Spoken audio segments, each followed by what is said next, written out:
Okay, here we go into the biology of Kundalini again by Jana Dixon, and we're talking today about nerve regeneration. This is really important. We're on page 108, one of my favorite numbers. So we just talked about depression yesterday. So if you missed that one, make sure you go and check it out.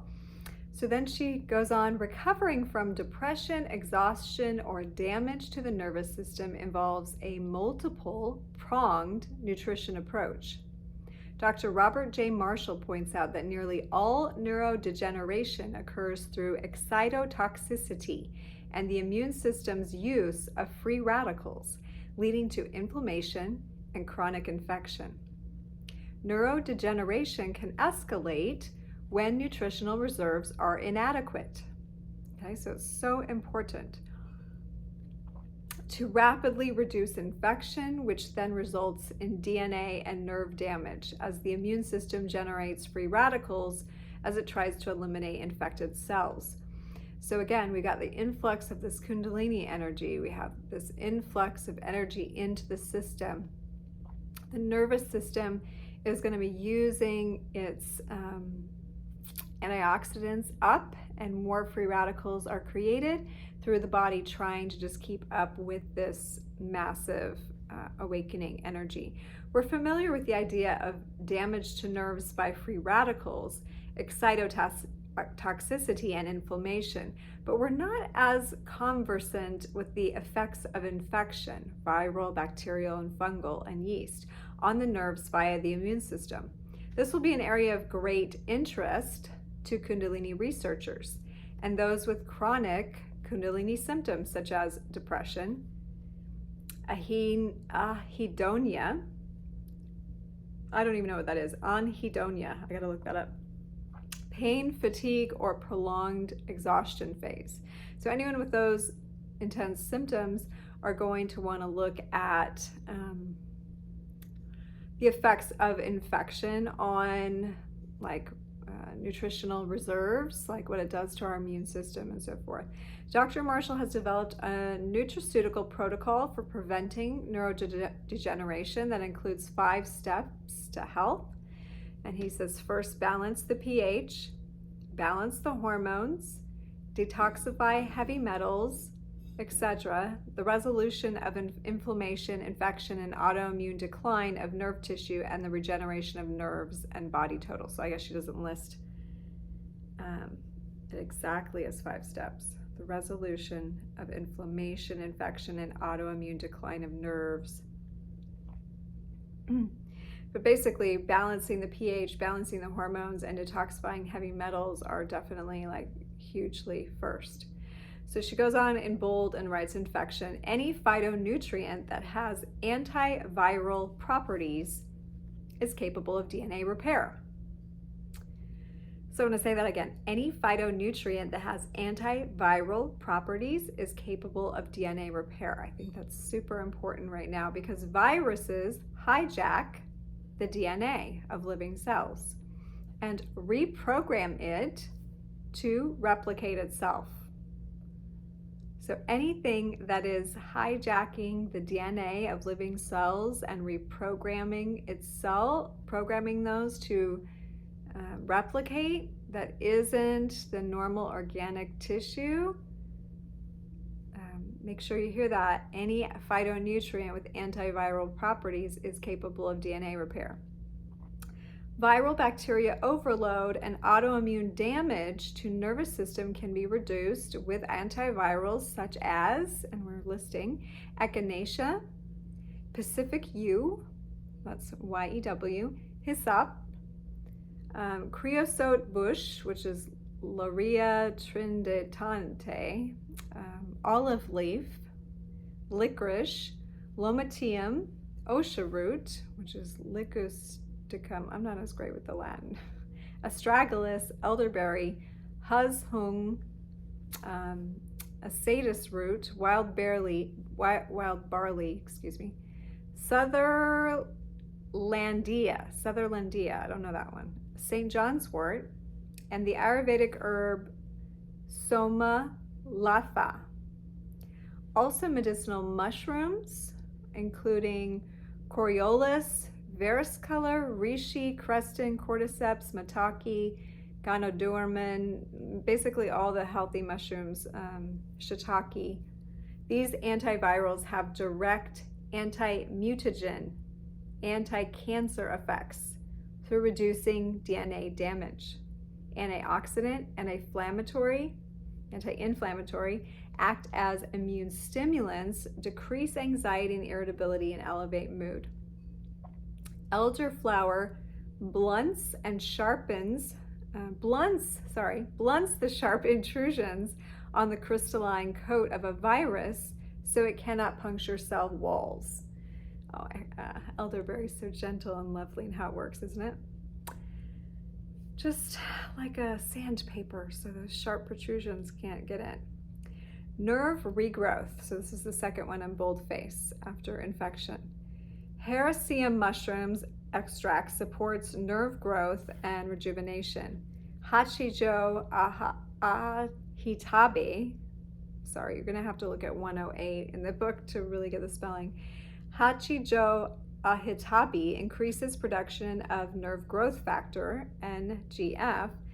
L-carnosine, this is the next sentence. L-carnosine, powerful agent for nerve regrowth, extended life by 20% in research. And nervonic acid found in purple blow maple seed oil, deep sea fish oil, and borage oil increase myelination and nerve growth. Yeah, the deep sea fish oil is also super good for decalcifying the pineal gland. The borage oil is also really good in ways of hormone balancing. So listen again, that they increase myelination and nerve growth. Super important. So the omega fatty acids, especially the 3 and the 6, will, and I haven't heard of purple blow maple seed oil. That one sounds fun. This is all going to be super important for protecting the nervous system. Okay, and then the third bold before the end of this section is called DNA repair. Aging can be largely attributed to the accumulation of DNA damage. Damage to DNA mechanisms that synthesize proteins result in faulty proteins, which accumulate to a level that causes fatal damage to cells, tissues, and organs. Colostrum is one of the most powerful broad-based DNA repair agents. Naringen, a flavonoid in grapefruit, repairs DNA. Folic acid supplements boost DNA repair, as does fulvic acid. Selenium is involved in DNA repair. DNA repair is promoted by all flavonoid-rich plants, including moringa, cat's claw, ginkgo, all colorful fruits and vegetables, herbs, grains, legumes, nuts, and teas. Bright colored teas, right? Naturally. Significantly lower levels of DNA breaks occur on a raw diet with a high ORAC antioxidant capacity. For a great list of anti-cancer herbs that aid in DNA repair, do a web search on Sino-Vedic anti-cancer herbs. That's Sino-Vedic anti-cancer herbs. You might have to dig a little bit deeper these days if you're using the most well-known search engines, let's say, because some of these things might be buried. So maybe try some different methods. DNA repair. For more details on the 5 steps to great health or the Marshall Protocol for neurodegeneration, she lists an email. You can email doctors@prlabs.com, and that's doctors@prlabs, all one word, .com. And then she says, Robert J. Marshall, PhD, CNN of Round Rock, Texas, Premier Research Labs. That website is prlabs.com. So that's Premier Research Labs, prlabs.com. Also check out his fabulous web article. This is Robert J. Marshall, The Overlooked Role of Chronic Infection in Neurodegeneration and Its Reversal Using Nutraceutical Agents. So go on page 109, you can find this material. You can go on lulu.com and read it for free, remember. So Okay, so finishing up, more on nerve protection and regrowth in the exhaustion phase protocol on my website, thelulu.com. Well, I don't know if that's her website. I know that's where you can read the book. I actually don't know where her website. And she also is saying in the next book, there's more information. Yeah, biologyofkundalini.com is her website. So yeah, so this is mostly just the end. So the last two sentences, the calm formula in my 5 formula section helps with depression. I'm really big on remineralizing, regenerating, and building the immune system for enhancing mood and brain nerve function. And also removing heavy metals is very important for lifting moods and feeling the feeling state. It takes lifestyle change toward greater health, aliveness, and reason for living. That's really how we get into a good space. So let's move into the section called No Problem. All perception of lack is acknowledgement of inherent potential. Oh, I love that statement. I don't know if she said that. It's in like funny writing at the top, but it's not quoted by anyone else. So I'm guessing it's her perception, but all perception of lack is acknowledgement of inherent potential. I definitely feel into that one. Because some people want to say, oh, if you're focusing on lack, then you're going to get more lack. And don't be so fixated on lack. Don't be so pessimistic. And that's true of some mind states. And sometimes I do have to pull myself out of that particular way, but it's also an acknowledgement of inherent potentiality that's not showing. So you're actually just like going, wow, look at all the room that's not being filled, but that has the potential to be filled. You know, I've thought that about people. I felt like, oh my gosh, look at all the potential that's not being used. And I'm sure people think that when they look at me too, you know, like we have the hardest time finding that and owning that in ourselves, where other people might see it for us and want to see more of it for us, right? Okay, she says, I love dark nights in all their forms, for there's such a collapse of the ego that it gives us a rare spot of relief from our striving. Oh, feeling it. In a die-off or dark night, seeking the search, in a die-off or dark night, seeking the search and hope cease. Now that can seem kind of glum, right? But one could be in hell, but the relief of not being in striving or hope is enormous. In this way, death too must be the ultimate relief and release from regret and confusion, for choice ceases. In this way, a dark night is like living through a death. I've totally thought that so many times. Dark night helps us get in touch and accept our fundamental aloneness and loneliness. No one can really go with us into our dark night. And any help just serves to distract and weaken the power of the alchemical event. Now, I do say coaching can be helpful, but it's always still on the periphery. A good coach is going to coach you into your dark night, because as soon as you get on the phone with someone, you're pulled out of that dark night. So you've been in it, you're stepping out to get help, but then you have to go back into it. And it is a state of mind, it's a dimension, it's a frequency. And sometimes we have a hard time just knowing it's okay to go into that. I mean, societally, we're not supported in just going ahead and going into your dark space. Like if you're feeling like you need to go and cry and be depressed for a few days, well, go ahead, honey, go do that. You know, society isn't really good at saying that, but I try to do that with my clients when I hear that's what they need.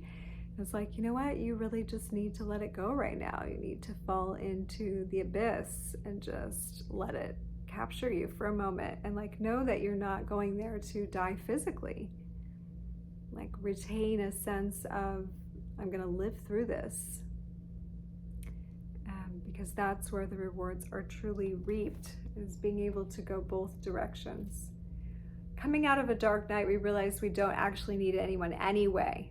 So infantile need is burnt off as the elemental self is accessed. This is one of the hardest things to realize, is you don't need anyone else. Like, you got this.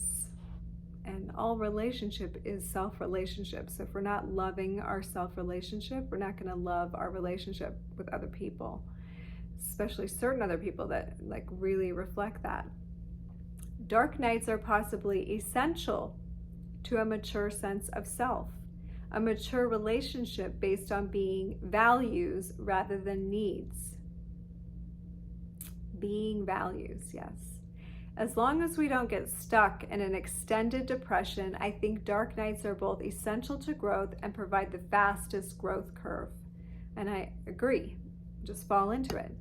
Research will have to be undertaken to see whether genuine alchemical dark night experiences and the consequent acceptance of fundamental aloneness reduces the overproduction of epinephrine or adrenal and the chronic state of the sympathetic arousal that are normally associated with an isolated, lonely life. But I do have to, from my own experience, say, I've done my own research in myself, and the only time that I'm able to recover, like really feel my body go into like, number one, a deep sleep state. And you know when you dropped into it, right? You know when you drop in and when you just like go into a sleep that feels like death almost. And when you're coming out of it and the reset of the mental space. And I didn't bring myself any water over here. So I'm gonna walk over here a minute because I need a drink. Maybe we'll just set up here. So from experience,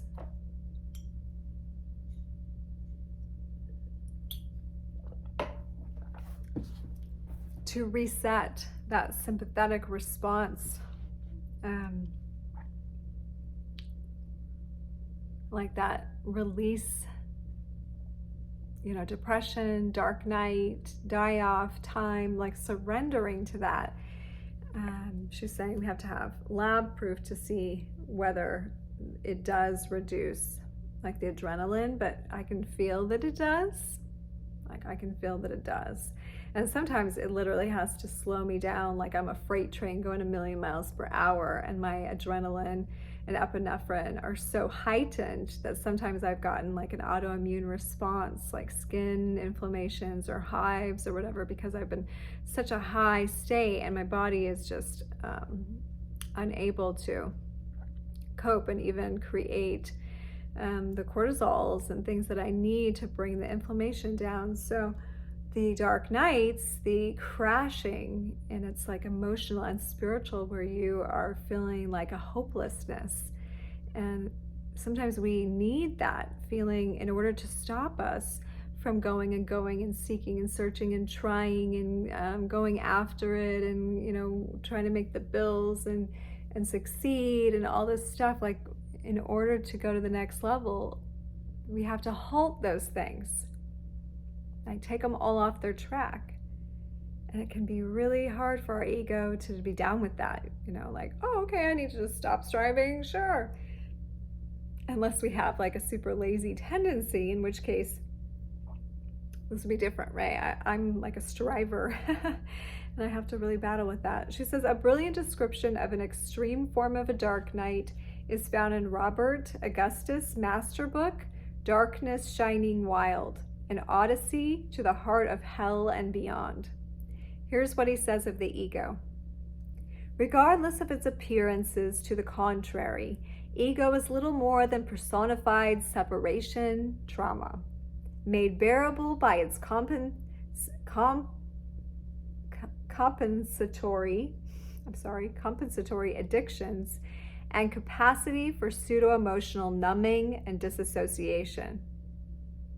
So personified separation trauma, made bearable by the ability to compensate on our addictions and like our mental ability to like numb ourselves and disassociate. No wonder there can be such a shock and dread at letting go of this defensive position, and why it can simultaneously be such a relief, because Kundalini is full presence. It's not denying the self. It's not pretending, right? It's not feeding the empty space. It's sitting in the empty space. Dark nights come of their own accord. I doubt anyone volunteers for them. I would say not everybody needs to experience demons, die-offs, and dark nights. It just depends on our chemistry, our armoring, programming, situation, and destined calling. But the standard shamanistic cycle is to rise to heaven, cavort with the angels, and later descend to hell. Yet sometimes we notice a descent prior to an ascent. This hyperbolic flip can occur within hours, days, or months. The alchemical period for the major die-off associated with one's lifetime Kundalini peak is probably around 3 months between the upper peak at summer solstice to the down peak at the fall equinox. Believe me, you're not less of a person because you didn't go down, for you may do so on another cycle or if your pace accelerates, so don't worry. Going down is just as fascinating as going up and requires equal mastery to do it well. Well after our dark nights and die-offs are finished, we intuit the benefits of the hell aspects of metamorphosis. We slowly become non-dual about the difficulty of the journey and the unsolvable paradoxes of human existence. If one is not afraid of pain, loneliness, alienation, confusion, being lost, grieving, shadow, lower nature, then this allows for more flow and speed synchronicity, the acausal connecting principle. Synchronicity, the intimate dance between self and all, lies under all our reactivity to our perceived demons. We've been trained in the black and white doctrine of either sickness or health. Transmutation, however, teaches us we actually need to die in order to transform. There is such grace in the die-offs if we don't interpret them as being a problem. The secondary layer of assuming the die-offs is wrong is the main cause of our inertia to transmutation. Like assuming that this is wrong, that's like one of the problems for transmutation not being effective, is what she's saying. If we take off the brakes and consciously and piously surrender to a die-off, then there is less chance of emotional, mental, and physical damage. With knowledge of the process, we can proceed with less friction and hell into the illuminated life. Less friction and hell into the illuminated life. If the die-off is supported and allowed to run its full course, then resurrection is able to proceed smoothly. If we resist the die-off, we interfere with the next stage of metamorphic growth and development and cling to obsolete patterning. So I was having a conversation with someone the other day who was speaking of the Christian doctrine of Jesus and saying, you wouldn't want to have someone like Judas in your life. And like thinking of the alchemical process, I was like, well, actually, no, you do. Like you employ that person, that energy, that part of life to come in and help you die to the old self if you're really on the transformation journey. I'm not saying you should go have someone killed. I'm saying like metaphorically to progress the die off. And Jesus Christ is someone that I think symbolically and literally showed us what that process looks like for us for a metamorphosis, but dying without needing to die, like removing the sting of death. So being able to go through that whole process while still in physical form still requires all the phases, still requires the die-off in order to transcend, because you can't get to the next level of awareness while you're still holding on to the awareness level that existing. So something has to give, right? Something has to go. And then resurrection is able to proceed smoothly if it's supported and allowed. A die-off might feel like depression because the cerebral cortex is not in normal operating mode, and the energies and functions of the body are drawn away from the egoic operation. Some people misinterpret the die-off as depression, and this does the holy event great injustice. And people start medicating and resisting the dark night or die-off rather than honoring it and assisting it. Also, the depression of the existentialist is a malay of the ego, not the actual ego death associated with a die-off. Some people, because the way their neurochemistry is primed, will always flip into depression after the electrical initiation of the influx.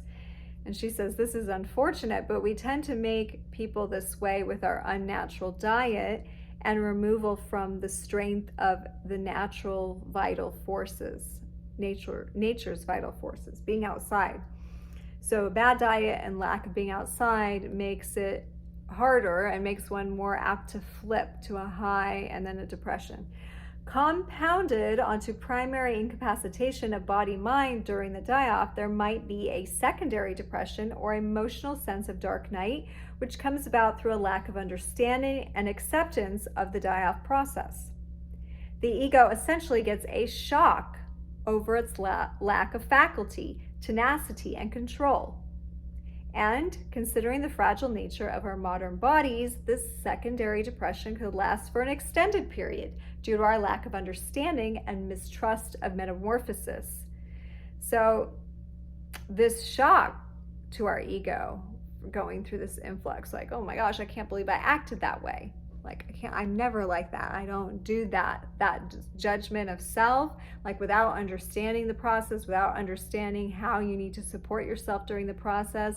Then we have like this little battle with our ego. And that can make this period last longer, the die-off last longer.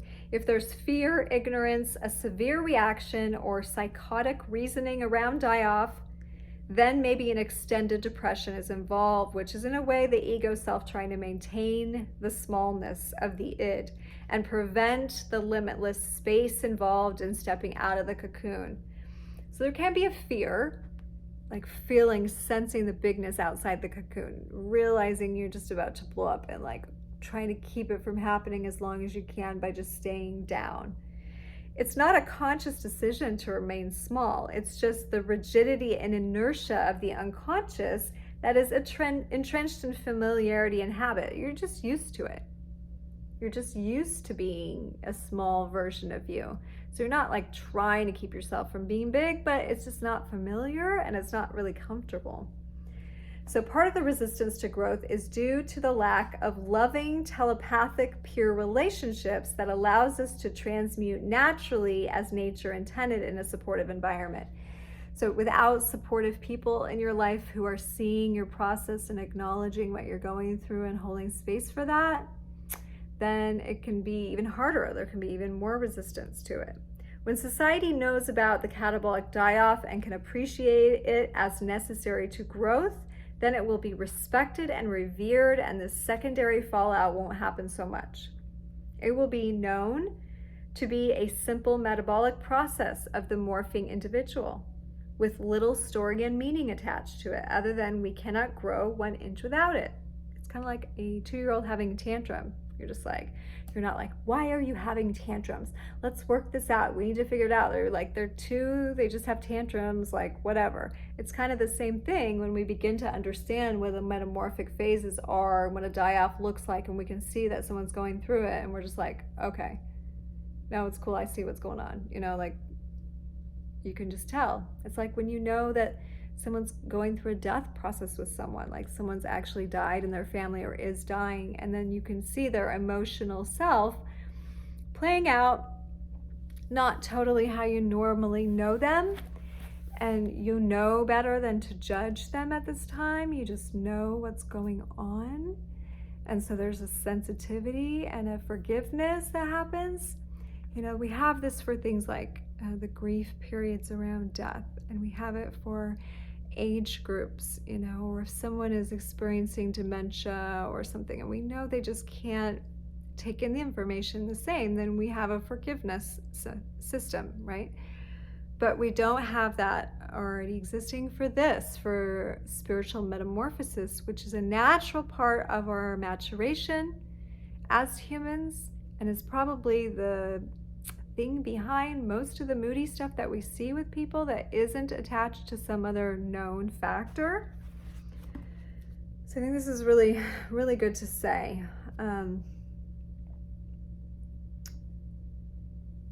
So So let's see.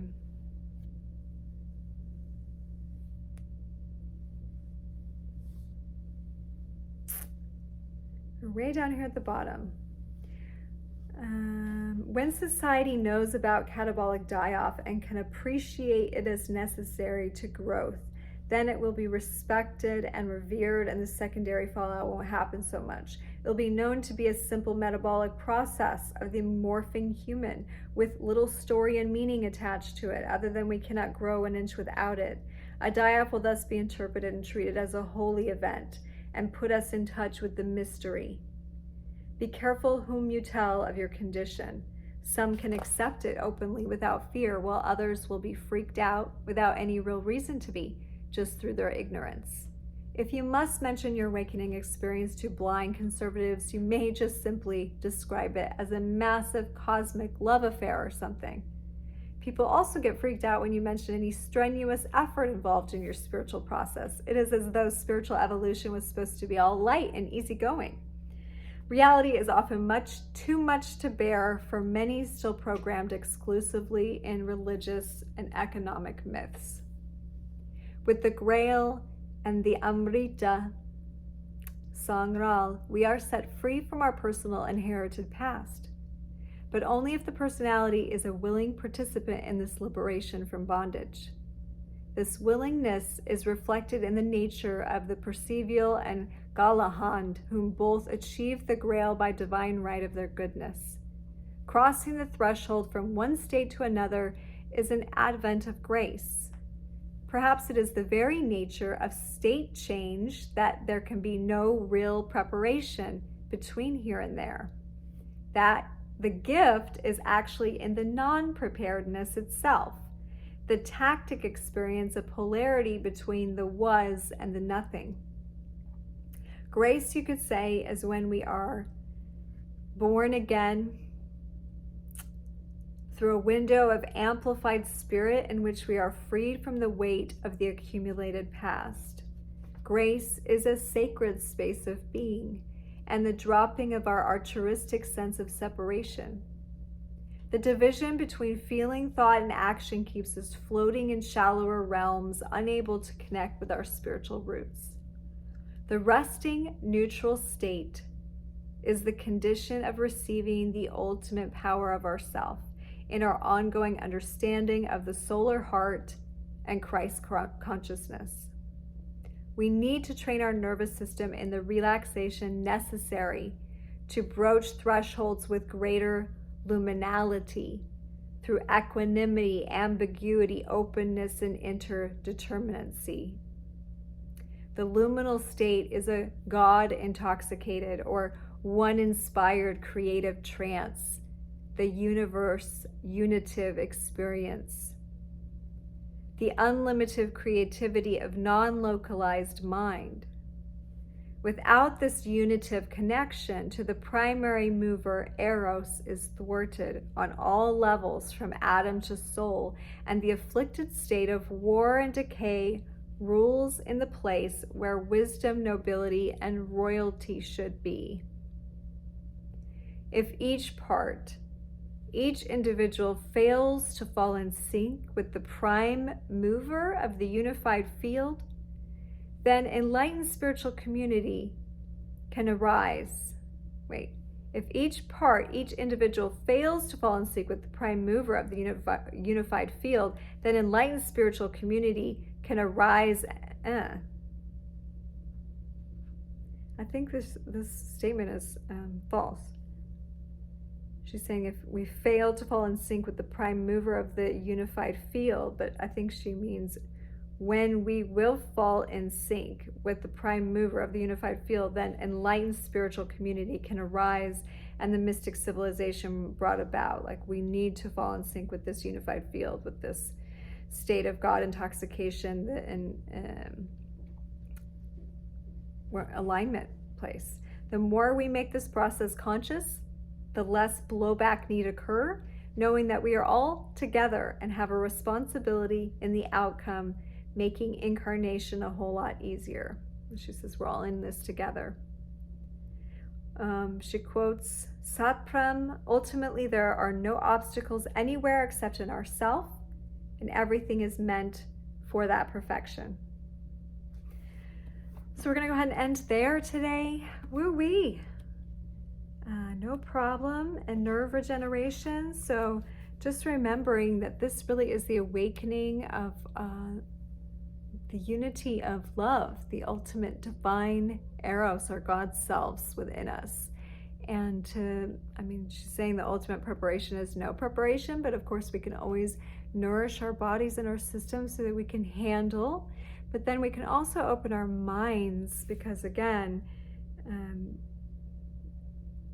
if we disbelieve something, we are not allowing the creation of those hormones and neurons within us, that our mental attitude and state about what is possible, and that this spiritual maturation really does occur all the way down to a biological level, then we can help co-create in alignment with liberation, within alignment with who we're truly meant to be coming forth. And then that big space that opens to us during awakening, we don't shy away from, but we lean into and step into. Okay, thank you for joining me again today. We'll see you next time. We're going to talk burnout or redemption in The Biology of Kundalini by Jana Dixon. Thank you for following along. And if you have any questions, comments, place them below. Hit the like button, subscribe, share. And if you would like a personal session with me, just go ahead and email me, stasiabliss@gmail.com, and we'll see you next time.